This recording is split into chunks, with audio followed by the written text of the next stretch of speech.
விமர்சனங்கள்.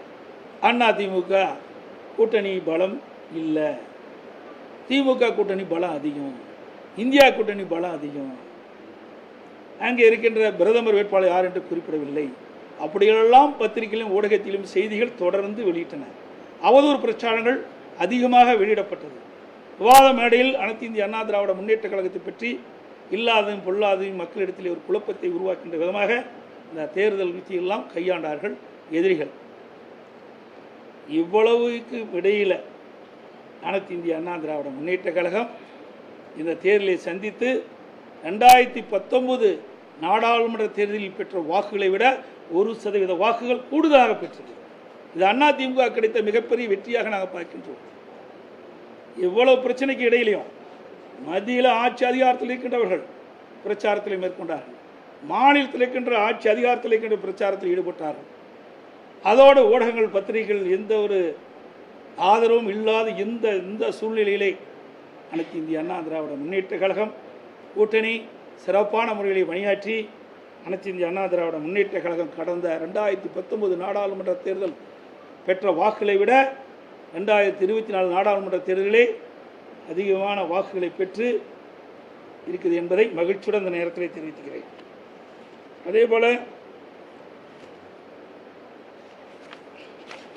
இன்றைக்கு வாக்கு சதவீதத்தை பார்த்தீங்கன்னா பாரதிய ஜனதா கட்சி ஏதோ வளர்ந்து விட்டதை போல பத்திரிகையில் ஊடகத்தில் ஒரு செய்தி வெளியிட்டிருக்கிறீங்க. 2014 பாரதிய ஜனதா தலைமையில் ஒரு கூட்டணி அமைக்கப்பட்டது. அந்த கூட்டணியில் இப்போ இருக்கின்ற பெரும்பாலான கட்சிகள் இடம்பெற்றன. அப்பொழுது அவர்கள் 18.80 வாக்குகள் பெற்றார்கள். 2024 இப்பொழுது அந்த கூட்டணி பெற்ற வாக்குகள் 18.28 வாக்குகள், குறைவு 0.62% வாக்குகள் குறைவாகத்தான் பெற்றிருக்காங்க. ஆக பாஜக கூட்டணி அதிக வாக்குகளை பெற்றதாக செய்தியிலும் ஊடகத்திலும் தவறான செய்தியை பரப்பி வருவது வருத்தம் அளிக்கின்றது. ஊடகம் பத்திரிகையும் நீங்கள் உண்மை செய்திகளை வெளியிட வேண்டும், நடுநிலையோடு வெளியிட வேண்டும்.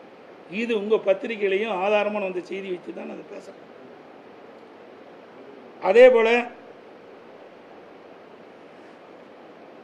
இன்றைக்கு திராவிட முன்னேற்ற கழகம் 2019 33.52% வாக்குகள் தனியாக பெற்றிருக்கிறாங்க.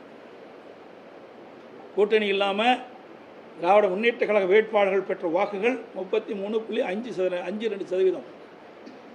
2024 இப்பொழுது நடந்து முடிந்த நாடாளுமன்ற தேர்தலில் திராவிட முன்னேற்ற கழகம் தனியாக அவருடைய வேட்பாளர் பெற்ற வாக்குகள் 26.93. ஆக 2019க்கும் 2021 பெற்ற வாக்குகள் குறைவாக இருக்குது, வித்தியாசம் குறைவாக இருக்குது. ஆக குறைவான வாக்கு வித்தியாசம் 6.59. திராவிட முன்னேற்ற கழகம் 2019 பெற்ற வாக்குகளை விட 2024 பெற்ற வாக்குகள் குறைவு.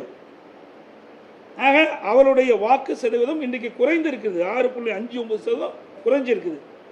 அதே போல் திராவிட முன்னேற்ற கழகம் 2019 கூட்டணியை போட்டியிட்டு வெற்றி பெற்ற பொழுது அவர்கள் பெற்ற வாக்குகள் 53.29. 2024 அவர்கள் கூட்டணியுடைய வாக்குகள் 46.97. ஆக 2019 பெற்ற வாக்குகளை விட 2024 நாடாளுமன்ற தேர்தலில் திராவிட முன்னேற்ற கழக தலைமையிலே இந்தியா கூட்டணி பெற்ற வாக்குகள் குறைவு, 6.32% வாக்குகள் குறைஞ்சிருக்குது. ஆக இரண்டையும் ஒப்பிட்டு பார்க்கும்போது அதிமுக தான் கூடுதலான வாக்குகளை பெற்றிருக்குது. பாரதிய ஜனதாவும் குறைந்த வாக்குகள் தான் பெற்றிருக்குது, திராவிட முன்னேற்ற கழகமும் குறைந்த வாக்குகள் தான் பெற்றிருக்குது.